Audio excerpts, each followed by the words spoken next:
Let me tell you the problem I have with nihilism. A couple people I've watched lately have described themselves as nihilists.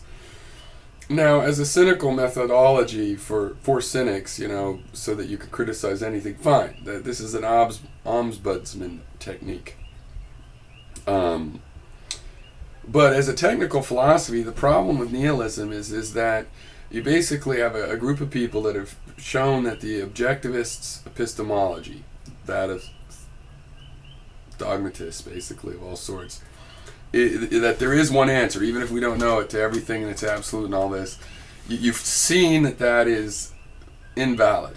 And so you say there is no knowledge, as if that's the only candidate for defining knowledge, for what knowledge means. See, skeptics, ancient skeptics, like Pyrrho, ascended to what appears to be the case. It's a kind of an empiricism. It's a perceptualism. It's compatible with an embodied mind approach, looking at us as a feature in nature and the limited knowledge and how we get our knowledge, and all this plays a role. And so you take everything as theory, right, on a provisional basis. You're getting more information, so the provisions that you make this, that you use as your basis, change, right? So nihilists, they're still saying that they believe that the objectivist epistemology is the only candidate, and then that one is false, therefore there are no other candidates. Sounds to me like a kind of objectivist, right? They believe in the objectivist epistemology, that it applies to nothing, and therefore there's no such thing as knowledge. Meanwhile, there's a lot of us competing for defining what it is knowledge really is, what we really mean when we say knowledge, what it means to say, I know that I like coffee in the morning, what it means to say, I know I can fix a car or something. That maybe relying on absolutes was the problem. No definition, because that's not what we mean when we say those things. We don't mean absolute certainty. We talk about relative certainty. We talk about reasonable doubts, which is a relation. It's a context in which you've gotten all doubt from within this domain of reasonable doubt. Absolute doubt, no.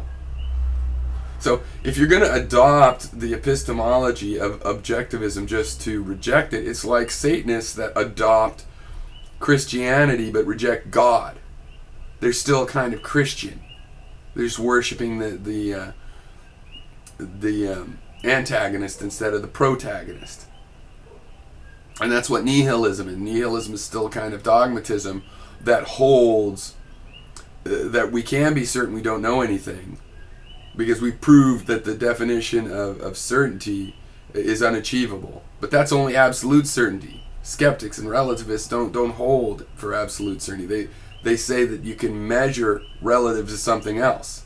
I can compare two arguments about the origin of the moon, say, and I can compare them. I can compare those two arguments, and I can get some relative certainty. One is more than the other. Does that mean it's true or no? It just means more than the other, and so I could climb a ladder of increasing relative certainty.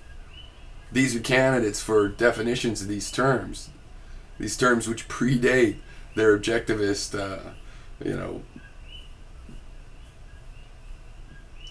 reverse engineering. Because really, in a lot of ways, we're trying to reverse engineer. It's like, how do we use the concept and term knowledge and all the related factors of certainty and epistemology, all of the terms? How do we use those? We already found ourselves using, when we started to analyze our language, we already had one. And we're trying to find, what do we really mean by that?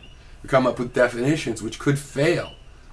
Like an objectivist definition of knowledge, which actually applies to nothing. Well, sorry, it isn't nothing that we meant. Some people do know more about, fishing and less about carpentry. There is relative knowledge. So a failed set of attempted definitions from objectivity, just because they lasted a couple thousand years or whatever, in the mainstream, there's always been the undercurrent disagreeing with that. That's not the end of the story. That's just one failed set of definitions, one system attempting to underpin what we really mean by knowledge, right? And science, using a skeptical epistemology, has shown what skeptical knowledge is capable of, without absolute certainty. Right? Absolute certainty isn't really a high standard. As soon as you find out it applies to nothing, it's a nil standard. And nihilism is like belief in that nothing, in that nil standard, making nihilists still objectivists or very confused.